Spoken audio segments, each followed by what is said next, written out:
Welcome to this edition of Peak Performers Podcast with your host, Thor Conklin. Thor will be sharing the necessary tools, strategies, and psychology you'll need to become a peak performer in any area of your life or business.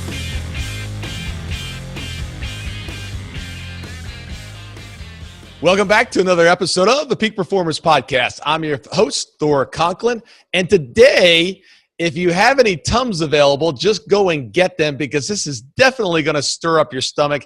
Every time I talk about it, it stirs up my stomach. We're going to be talking about cyber security. If you don't understand cyber security, you don't know what it's all about, you don't know the risks, stay tuned. This will definitely freak you out. So, who do we have today? Derek Harp has served as the founder and CEO or advisor of early stage companies for the last 20 years before there even was a thing known as cybersecurity, focused on cybersecurity. Most recently, he has founded Control Systems Cyber Security Association International, a nonprofit organization dedicated to supporting local practitioner peer groups around the globe. He is currently a co-founder and board member of NexDefense, an Atlanta-based software company focused specifically on security needs on industrial control asset owners, or for asset owners. His new company, thecyberlist.com. Man, love that URL. Derek, welcome to the show, and please, you asked me before we got on air today, what did I want the outcome of today's show to be all about? I want you to tell it like it is. I want you to hold nothing back. I've heard you speak many times before. People listening need to know what's going on, what the risk is, and they need to listen up. Because if you have not been affected by cybersecurity yet, it's coming. You're going to want to know what to do before it hits. Tell me. Well, scare the heck out of them, man. Thanks for having me on the show, Thor. I've been looking forward to this. We've been talking about it for a little while, and so thanks for having me. Gosh, cybersecurity has been in my life for a long time. I was a Navy officer in the mid-'90s, and that was my crash course in it. I didn't study what I studied in college, had been unrelated to that, and so I got there, and it's like, hey, we've got some things we got to do, and I just started learning at the speed of light. So that's been 24, 25 years now of looking at this problem. And it's a problem that's unfortunately evolving just as fast, or I hate to say it, faster than any kind of silver bullet fix or solution, which doesn't really exist. It's just it's a bigger and bigger problem. So let's just, I've heard you talk many times, and I like to just kind of get to the meat of things. What does a small business to medium business owner need to do? We don't have the security teams. We don't have the infrastructure. This area is changing so rapidly. Tell us if we wanted to walk away with the top 5 things that we just needed to go implement and make sure we took care of immediately, what are they? There is some low-hanging fruit that would be common to all kinds of companies. You can get, I'll back up and just say the framework that I am really talking about when I speak to business owners individually or as a group or with management teams is this idea of getting from, unfortunately, especially at the small to mid-market, getting from a low security maturity to a moderate security maturity and being really excited about that, not losing focus on all these other things. Your point is, well, what's in that lower, the lower to-do list? What are these things that, frankly, can be done more cost effectively? To get to a high state of cybersecurity is undoubtedly more challenging, but that's where people get lost. They see in the news or they read somewhere about some exotic technology purchases or people you got to bring in, and they might put it off. So in that low hanging fruit area that anybody can do, one of them is education. If you look at almost any incident or hack out there, and you peel back the layers of the onion, and any internet research of an afternoon will prove this out, you'll find that human beings in your enterprise, you included, at the top of the company and business owners, are where the problem largely rests. So a threat adversary, or what we would call a third party, a negative, bad third party that wants to do some sort of harm to you, or more likely gain money from you, they're wanting to get you and your team to do something. So education is a key. Everybody just needs to change their practices. Deceptive emails and getting you to click on a link or open attachment are getting more and more clever. Crypto ransomware is typically delivered that way. That is one of the major growing problems. That's a malicious payload, however it gets there, however they trick you into downloading it, that spreads as quick as it can to the network it's connected to and encrypts or encodes all of your, whatever it can find. Well, just imagine all of your data and operations.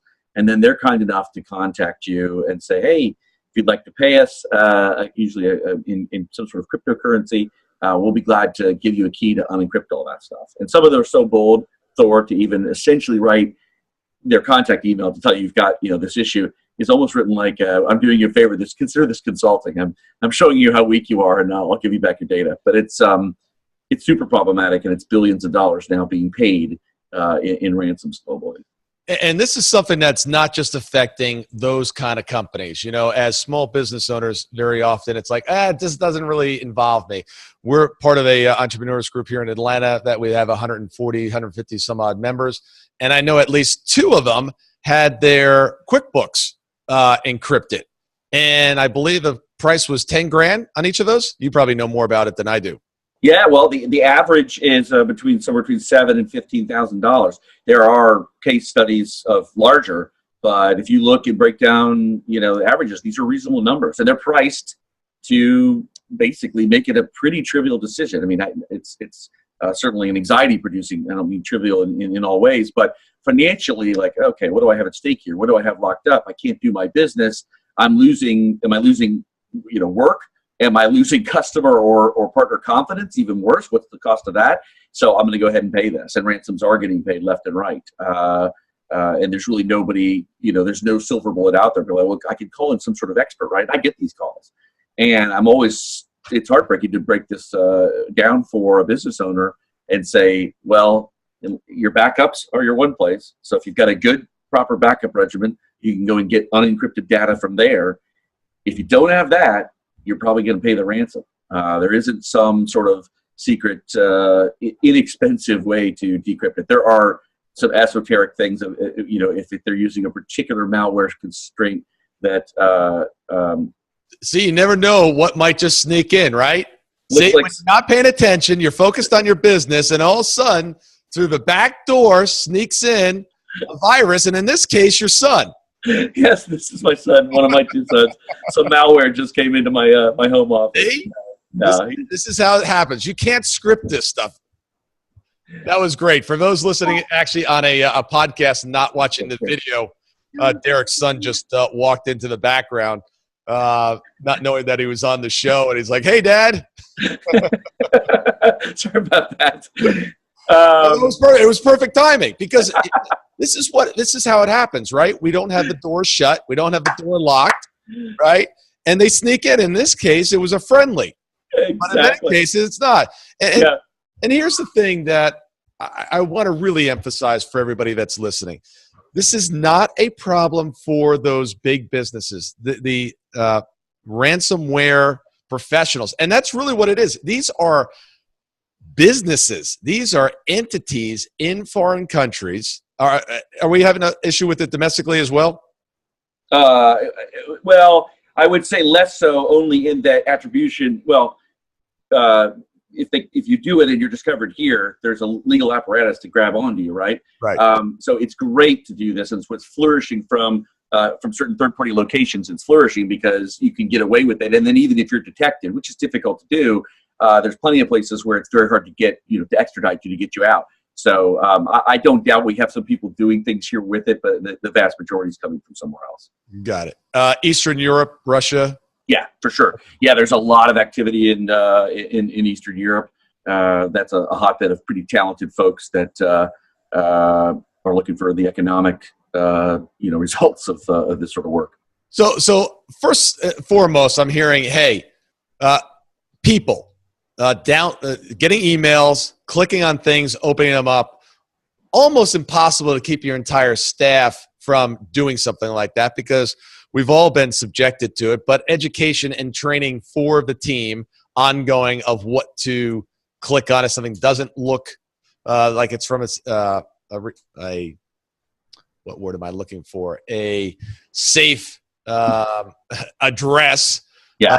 question it. So where does somebody go to kind of get a punch list or hit list? Okay, hey, in training employees not to click on the thing that says, hey, download me or here's your information. Where do you go? Yeah, we help people with that, pointing them to the right resources. And part of what the cyber list is, it's a list, and it's hard. It's a list of all sorts of resources, not just training, of course, but all sorts of cybersecurity resources. That's a big challenge for most companies, especially companies that don't have any in-house cybersecurity experience or even IT. Sometimes, a lot of times you find that's completely outsourced.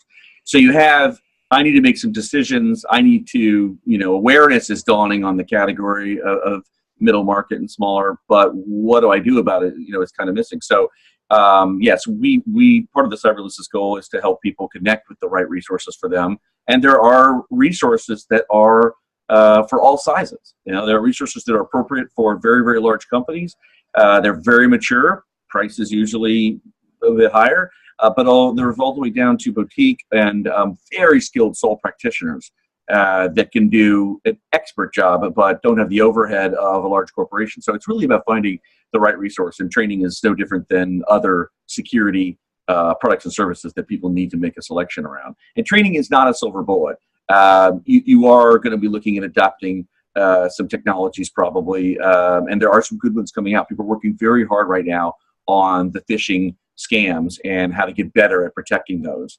But in the meantime, and probably forever, if you think about it's kind of an escalation game, even if there is some sort of fix, somebody's working a way around that. So skepticism, unfortunately, has to be a big part of it. And if you look at the DNA of the internet, with all this connectivity that we're just adopting like crazy, the whole fabric was reliability. Cybersecurity was never part of the original design. And so what you have now is we're retrofitting security onto a design and infrastructure that was never intended for that purpose. And so we have to become more skeptical. The open society and open willingness to connect to anybody and open things that anybody sends me because it's interesting and looks legit. I mean, hey, I'm going to check this out. I don't know who this is, and I'm not sure why they're sending me their doctoral thesis. We have to start asking questions around that. And that's what I do.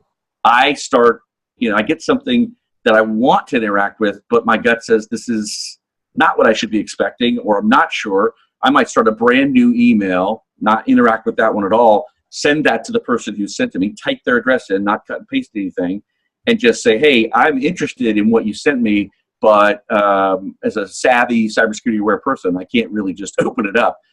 Let's have a little bit more dialogue. And you could do some more work on trying to determine, the legitimacy of that person. And the only little pin on that is if someone's specifically targeting you and they are determined to get into your network, somebody could go a long way to perpetrating some sort of scam against you that looks legitimate. But you can knock out, I would bet it's greater than 99% of the threats, because it's very unlikely that you're being specifically targeted like that. You can knock out a ton of it, but just being more skeptical and more careful. Interesting. So I want to dive in a little bit about the cyber list. So if you think about Angie's list for contractors, this is basically the cyber list is Angie's list for cybersecurity. So you've got a small business, small and medium-sized business, and you need some assistance in this area. This is where you would go to find out somebody in your area, or like an Upwork as well. Yeah, that is absolutely correct. We're finding that we have assembled, and we are assembling, have been for years, a close circle of products and providers that we know and trust just in referral, normal business. And I was constantly getting requests for, can you hook us up with so-and-so, or this is our need. And what we are endeavoring to do is do that on a more industrial basis, if you will, or large scale basis, because people who have needs are everywhere, and people, frankly, who have really unique and interesting products and services to provide are everywhere. But that matchup is troubling for people. It's like, well, who do I trust and where do I go? And so I think we have a long vision of that kind of Angie's List like model. In the short term, what we're doing already before that kind of critical mass, is required for that to be a feedback system and all the things you can imagine that might show up there. In the short term, we're just sitting down with people and doing what we call kind of a rapid assessment, and as quick as we can, getting them with the initial resources to determine, what are some of those low-hanging fruits, the things they can do.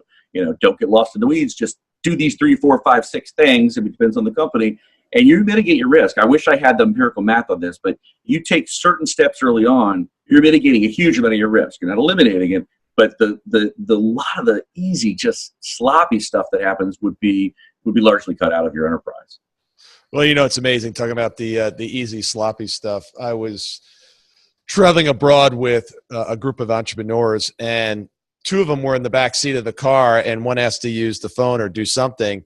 And he's like, wow, you don't have any thumbprint or code to get into your phone. He goes, yeah, I just didn't want to be bothered.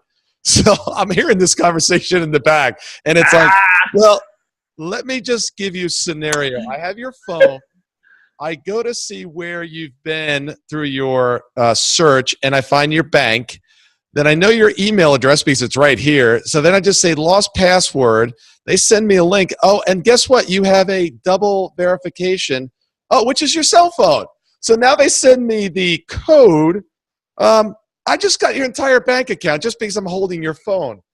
And he goes, I think it'd be good to put on a password. So he goes, it's got it up. And he goes, here, just set it 1, 2, 3, 4. And you can't make this up. The guy goes, well, that's a pretty simple and basic passcode. And the other guy goes, I know, but you have none right now. Well, I guess it's a step forward, but not much of one. But, it's funny. But there's a scenario. Our phone is now, so important and has so much access to our stuff. What's the next step other than putting on a password if your phone's lost? What are some of the strategies we can use to protect our phone? This is a really interesting topic because phones are being more and more targeted. They are. I mean, as you're suggesting, they're a treasure trove, not just access, but information. Lots of information about you. And so, for whatever plans someone might want to perpetrate against somebody, the phone is just it's a treasure box of stuff. So definitely, as long a password as a device will allow, any device, not just your phone, needs to be in use. That's gone are the days of it doesn't matter. You leave it somewhere that you shouldn't, and people can peruse it, suck all the information right out of it. So the next thing is really to look at, and this takes a lot of discipline, and I won't say I'm always on top of it, but what apps are allowed to do what? And if I pick, try to stay with pretty reputable apps. Our tendency is to get very excited about the app culture, a zillion apps from a zillion places. Apple, I think, does a progressive job, but people should not have in their mind that because it's Apple, any app that I get from them is going to be 100% safe. We obviously read in the news about apps that are found out to be gathering information they shouldn't, or things like that. So I do think reputable apps for reputable companies. There's a increase in safety. Again, I'm never going to say you can get anywhere where you can rest and say, I'm there, I've arrived. But I think being selective, seeing what settings are on, what each app is allowed to do, those sorts of things, those are important. And I think I know we will see more software geared towards securing our phones. And so that's something to stay aware of. That's kind of emerging now. I don't think there's anything mainstream, but there are products and there are security companies saying, hey, we have products on the PC or the Mac that you've relied on for years. Now we have agents that, they can go on your phone and give you some of that same protection. So I think that's what we're going to have to look at that. But there's silly stuff too, Thor. People don't think about this, but I'd say this is true anywhere, but I would be doubly sure in certain countries and while traveling to not do this. If you connect a USB into your phone and into a USB port, charging port that you found randomly in all kinds of public places, it's been proven that small alterations, some additional technology on the inside of that kiosk or whatever it is, and they can take information right out of your phone while you think you're just charging the phone. So I travel with a charger block, and where possible, I plug into the charger block and into power. That's not possible to come. Data doesn't go through that. Wow. Okay. Guilty as charged on that one. Nice pun. I've been sticking my USB stick where it should not belong. Well, the 80s, I think we had a lot of lessons learned about yes. Being careful about that sort of thing. So that's right. Wow. I never even thought about that, but you're absolutely right. I mean, that is. Yep. Fascinating. All right, Yeah. so we've got the phone exposure. What other thing on the phone that I read somewhere where, so you don't end up having your phone number ported somewhere else, is that you can set up with your provider, your cell phone provider, do not port without like you showing up with a blood sample and in person with an ID or something to that effect. There's some additional things you can do with your cell phone company to prevent them from porting your number and taking your number. Yeah, I believe most support that. Number portability became very, very popular because pro-consumer, we could just jump from provider to provider, but it had dark side, which is if someone else can figure out how to port your number to another device that you don't have under your physical control. So I think most places are offering some additional lockdown on that. And I think that's what we see across all sorts of services, is the ability to say to a particular provider, do you have enhanced security features? Well, yeah, we do. We have two-factor authentication using some other device. And as you pointed out earlier, the phone is often a two-factor authentication location. But two-factor authentication also cuts down or mitigates risk. Again, people are like, oh, well, SMS has been cracked. Yes, there has been some proven case of it, but the truth is, if you start adding any second factor, you've reduced the risk considerably. All these messages are the same. You haven't eliminated risk, but you have reduced it a lot. And that's the first quest, is just cut into your risk profile and reduce it to a lot smaller. You can spend as much time or money you want over time getting closer and closer to, hey, I've arrived, I'm secure. But that last mile is not the thing to focus on today. Yeah. It's amazing how much stuff is actually found online. I never use my real birthday on anything online, social media. Internet birthday. Yeah, it's like, I got my internet birthday. Sure. And, I should have like my internet hometown born. You know what, Thor, you're onto something. I'm starting to retrofit some of those things. I've had an internet birthday too for a while. It causes people who know you, especially in social media, to go, "What? I thought your birthday was." I got. As a matter of fact, I just got blamed and harassed the other day for getting cupcakes on my internet birthday. Hey, you know what? I was like, "What's this for?" He goes, "It says it's your birthday." I was like, "Oh, forgot." Yeah. It's a perfect opportunity. I think we should have our regular birthday gathering, have our internet birthday party. I mean, it's great. Yeah. And I spaced mine far enough apart, so I'm a different sign also. My zodiac sign. Thor's very interesting. You know that he's an Aries. So this is good, Thor. Were you doing all this ready before you and I started talking about this stuff? I with the birthday, yes. That just didn't make any sense. And all you got to do is just do a background check on yourself. Go to the internet. Go to one of these background checking sites. Plug in your information. See what shows up. Every place I've ever lived shows up. Yeah. It's scary. There's a lot of content, a lot of information out there. It's amazing how much shows up. All right, so the first one is, look, we've got ransomware issues that lock up your data. What else is pervasive now and costing businesses money? The second category, especially, it's all businesses, large and small, are vulnerable to this. Although larger corporations tend to have have policy in place that'll stop this. But wire transfer fraud is taking off like crazy, and this is if a hack's involved, it's for reconnaissance. So it's not a hack where you get into somebody's computer and you actually just send a wire out. It's where you're tricking a person into doing it. And so to any degree that you are able to hack their systems, those give you the necessary clues to perpetrate the fraud and say, hey, dear CFO, this is the CEO, Bill. Susie, I need you to wire this money. And gosh darn it, I'm going to be in a super important board meeting, the next 5 hours, and this has to happen before that board meeting's done, so you're not going to reach me. All sorts of things like that, very common. And if policy is not in place, people have been duped into wiring small and large sums of money, and unfortunately, that's often siphoned off very quickly into less reputable banks. So the first leap might be to bank one, maybe even a bank you work with, but then it may leave that banking location very very soon thereafter and go further afield, let's just say, and recovery becomes impossible. There have been some famous recoveries.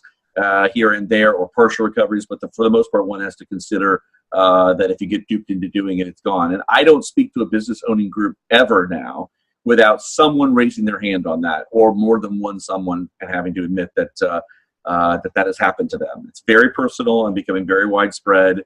One thing about that is two-person integrity. And there's lots of things that can be done to shore up weaknesses when it requires one person and a second person to concur. And for wire transfers, that's a perfect example where, no one will ever be authorized in any shape or form in our company to send a wire out without this person and this person. Because once you get two people involved in a decision, your chances of being tricked go way, way, way down. Again, super clever. Two people could be tricked at the same time, but it's a big risk mitigator. And then tell them a story about the actual voicemails. Well, yeah. So this is how exotic they're willing to get. So you can hack the voicemail system and create a composite voice message, as if that person, imagine CEO, CFO, did leave that message. It's words that they said that they never strung together before in that order. Meaning it's a custom message designed by the malicious third party, using words that they actually left in the voicemail system in different sentences, different messages. It's crazy. It's like the ransomware note with all the different words just kind of cut out and put on a piece of paper. Yeah. So it would sound like, hey, this is Bill. I need you to send a wire for this amount. Yeah. And it may have come from 20 different conversations, but it's in his voice. It's on your voicemail. This sounds legit. Yeah. Yeah. I think it's a great example of the lengths that these third parties will go to. And the juicier the target, the more deliberate and premeditated they'll be. Some of these are not. There's two things going on. Some people say, "Oh, so someone specific target. Well, I only have this kind of company. I mean, not to pick a particular kind of company, but people feel safe because they're obscure. We're smaller and we do something completely outside of technology. We're not moving financial stuff. We would never be a target." So on one hand, that's not true. Random selection of targets is very, very popular now. All sorts of advanced tools used by the third parties to find openings. I don't care who's on the other end of that opening. Let's go ahead and exploit it. Let's go ahead and see what's there. On the other hand, certain targets, certainly anyone transacting large amounts of financial transactions, could bring out a very deliberate, very prolonged, patient threat party who maps their, does whatever they can to map their way in. And so, yeah, it's those exotic ones, the ones where people have been pretty careful and pretty deliberate, are a bit scary. Yeah, these are pretty big and sophisticated organizations that are doing this. And even if you're a one-man chiropractic, practice, hey, if I lock down all of your patient records, how much would you pay me to get them back? Well, Thor, that's exactly right. And I have the same, let's just say, category of company, less than 10 employees. And some of them, when we get down and we sit down and really talk about it, and they say, oh, well, yeah, I don't have credit card information. I don't have this. Things that everybody kind of recognizes are, great targets for hackers. And then you mentioned client data. It's like, well, what if all that client data is extracted? And you could, one, be locked out of it and not get to it. We talked about that earlier. But let's just exfiltrate it, as we say, take it out of your organization and do a variety of things with it. And you think, oh, my God, I've seen, business owners just cringe when they really thought about what would happen to me. And some of them said, I think I'd be out of business. Like, well, there are scenarios where that's possible. The loss of client confidence could kill certain kinds of companies, no doubt about it. Yeah, no question. And is that worth $10,000, $15,000, $20,000? That is the conundrum. So I think what I definitely encourage people to do is don't get scared by a number, because pricing is super relative to what you're going to do, and you can do some things over time. And some of the early stuff you can do can be cheaper. Some of the later stuff you can do might be a little bit more advanced, but you may choose to do that. So imagine it's kind of a ladder or a breadcrumb trail, whatever analogy you're comfortable with. Don't get fixated on, I'm not going to spend $20,000. Well, there may be the first 3,000 or 4,000 that we would advise you spend might be a huge, huge step forward. You may uncover along the way that there's more to do, and you have decisions to make fiscally, but don't don't get lost in a particular number. People have. A lot of people have done nothing or done very little because their only notion is lots of expense. And they're like, oh, I just think I'll take the risk. It's almost like the risk is equal to what I perceive I'm going to have to spend. And we've got to disabuse people of that notion and say, there's some stuff you can do. Just get on the ladder. At least if you're on the first 3 or 4 rungs, that's progress. Do that. It's amazing how much better or safer that would make you. Don't worry about the upper ladder rungs at first or indefinitely. What's some other tips that you can give us other than sticking our little thing in the unknown USB chargers? Well, and that one, by the way, we're talking about powering your phone. The USB sticks, we got to get more careful with those. There are plenty, it's been totally documented, plenty of malware that can hide on one of those, which means you plug it in, you cannot see anything on it. So finding a USB stick in the parking lot, which is, by the way, a technique, sprinkle them in the parking lot of a target company you're trying to get into, or sprinkle them in the watering hole, aka the bar that a lot of people go to from that company. Leave them on a couple places. People want to know, desperately want to know what's on those. I would say it's like the analogy you and I used earlier. Be careful where you put those USB sticks. If it's not yours, don't stick it in. Good advice. And look, what about, you're going to a trade show. You go to a trade show, right? People are handing out, hey, here's a USB port or a stick as a little, Sure. A walk-away gift. Yeah. The problem, there is, if it's a reputable company, what your chances of it being what we've just been talking about is much, much lower, of course. Well, here's the scenario. I go to a trade show. I get 10 of those. I bring them back to my booth. I load them up with the malware. And then when no one's looking, I just drop them back off into their For sure. Clever. You got a second job if you ever want to get into it. Yeah. Okay. Yeah. There you go. That's exactly right. Throw them back in the fishbowl. And certain conferences would be rich with targets. So that's true. I think I sometimes travel now with a disposable. Essentially a cheaper, smaller one, and they've gotten ridiculously cheap. And so I toss it at the end of the trip. I break it, crush it up and toss it. That seems a little extreme. However, for instance, you're up in your hotel room and you decide I'm going to run down to the hotel, the little hotel office, and I'm going to print some stuff out. We've all done it, PowerPoint slides, whatever it is. I want to load on the throwaway USB stick. It definitely malware, even clever crafted malware has been discovered on those hotel systems. Even in one particular study, it was the same malware in multiple hotels. Clearly it had been a program of getting that thing on all of those locations. You imagine the kind of people coming into a hotel, business travelers, again, high-value targets. So we got to be more skeptical. What about logging on to Wi-Fi networks? That is, unfortunately, the same advice. And, when I give my workshops at companies, I try to give employees and business owners this sense of balance. We all have to sometimes break some of these rules. So none of these are, always do this and never do that. We've got businesses to run.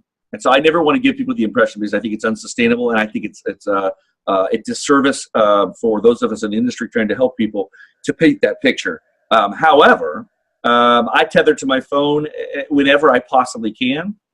If I have to do something on someone else's wireless connection, I make it brief. People know, well, that doesn't mean, in that brief moment, something can get on there. That's true. But when you go into a hotel room and you log into the hotel network, which are notorious for being very poorly secured, and you leave your laptop on your desk, plugged into the hotel network, and you go out for the day, you're asking for scans, searching, the opportunity window for discovering your device and getting on, being able to actually get on it goes way up. So limit the access to none, and then limit it when you must to as brief as possible. And there's software, more and more software coming out that you can put on your laptop to help protect against that. Now, some companies are using software that won't let you get on. It'll boot you off. It won't let you get on just any wireless connection. That's some companies' policies, is they're just saying, no, not with this corporate laptop. You're not getting on random wireless connections. Just, we're not doing it. Interesting. Where do you see the threats coming in the future?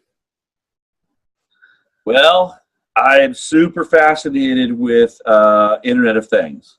And I think this is going to be, Oh, this is going to be interesting. So we're adding, society, we're adding, one statistic that's, I think, deemed to be fairly reputable is 5 million new devices per day. So 5 million new things. A thing could be a wearable, but it's not all consumer stuff. In fact, there's more and more stuff being adopted in industry and business and that are things.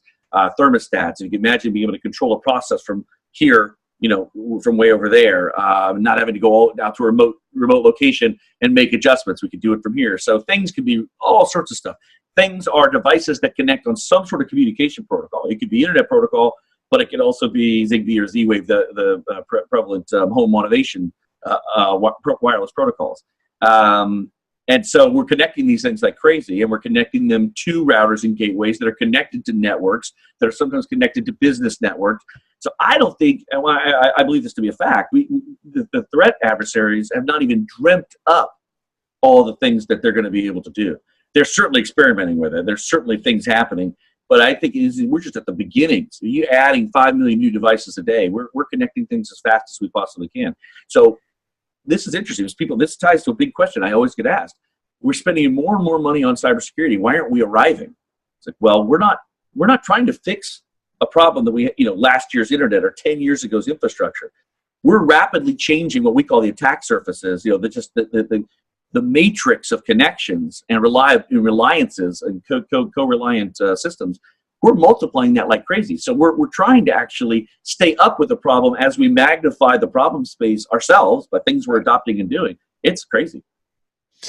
I don't know if this was you or it was somebody else at a recent cyber event. They had sent out they say, hey, we're having this event. It was all business owners. We're having this event. We're talking about cybersecurity and how you need to protect yourself. And then there was an email or something else that went out the same day to exactly the same group that was basically an email designed to not do anything to the network, but basically go, gotcha.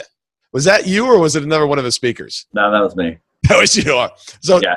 You sent out another email to all the participants, and then how many in the group of sophisticated business owners clicked on the thing that would have brought down their entire system? What percentage that was? Yeah, roughly. I'm averaging. I do this quite often when business groups bring me in to talk or companies bring me in to talk. I'll do it with either a homogenous group or a diversified group. Doesn't matter. And 40 to 60% are hitting it. Yeah, in that group, the one you're talking about, you and me, that was around I want to say around a 50% hit, maybe more. I did not click on it. Matter of fact, I don't even remember seeing it. And I get criticism sometimes, but it's uninformed criticism. One is, well, of course you duped me. It came from you. Yeah. What is exactly your point? If someone compromises my system, they would have read that I am going to be together with a juicy set of business owners. Juicy is from a target standpoint. What a perfect timing to inject a phishing email into the emails going back and forth leading up to that evening. It's perfect. It's perfect. Yeah. And it did people bring their guard down. Even people who later said, I could kick myself. I should know better. And I did what I would call it was a gross test. Lots of tells. And that's what I do is I take people groups through the tell. I don't just do it. I take them through the campaign and say, here are all the moments when you could have bailed out, but didn't. Yeah. And, come up with another email address that you use just for that. Derek Harp at, or Derek Harp 23 at, Gmail or something. Yeah. It's like that, that's not even the email address that I normally use or dot, I don't know, net dot something. Well, you're onto something. Addresses, emails or web addresses that have lots of extra stuff in them, numbers or letters, just say no. Derek, man, we could keep going on for hours and hours, but the lesson today is if you own a business, and even if you don't own your business, just protect yourself. Check out the cyber list.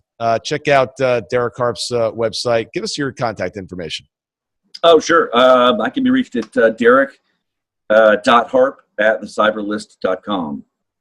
And feel free to reach out. We're working with companies of all sizes all the time on this problem. And our role, we see it, the term we use is cyber advocate. We try to parachute in where there are not cybersecurity teams and talent and augment the management team and just say, okay, we can help you with some decision support. Because that's really where people are. Like, I know I need to do something, but I'm not sure exactly what to do. And that's right where we fit in. And that's often referring the right qualified third party to do something versus trying to be experts. We don't claim to be experts in every single application thing that might be done. Like, what are you doing? What's your environment? You know what? This is the right group to do some work for you. Here's what this would be about. And kind of look over the shoulder of the client and help them make those decisions and support those. Terrific. Man, you are a master. I'm glad that I've got you on my team so I can call you up. Derek, what do I do? Absolutely. I learned something. I was recharging my phone everywhere. And here's the silly thing. Yeah. Dude, I had my block. I had my block with me, but it was just easier, right? I was international. Then I had like the adapter, and it was this clumsy thing. I was like, oh, look at that. Yep. One little place to put it. Easy. Didn't even think of it. Yeah. Yep. And that's, that recognition. That's why a lot of these things work, is because we are creatures that seek that convenience, as you say. We just are. And so any good threat actor knows that. It says, okay, what are all the things that people just should do but don't, because it's just a little bit harder. And that's what they exploit, that delta. And is the likelihood of you plugging into a power charger in 99 places, is there likely there's something malicious behind it? Probably not. But they've been found. It makes sense once you study it. You're like, oh yeah, they know people are going to do it. They maybe go to a place where they know a lot of good, again, really nice targets are going to be coming through and congregating. It's a perfect setup. All right. And if you're listening today and you're one of those rogue nations that are, doing this, the idea of the whole trade show thing is not going to work. So I don't want people complaining that, hey, I heard it on Thor's show. That's why it happened. All right. Yeah, brother, thank you very much for joining us. Have an amazing week. And, if you're out there, protect yourself. Protect yourself. This stuff is going to get bigger, worse, and it's not going away. So be smart. Thanks for having me on the show, Thor. Thank you.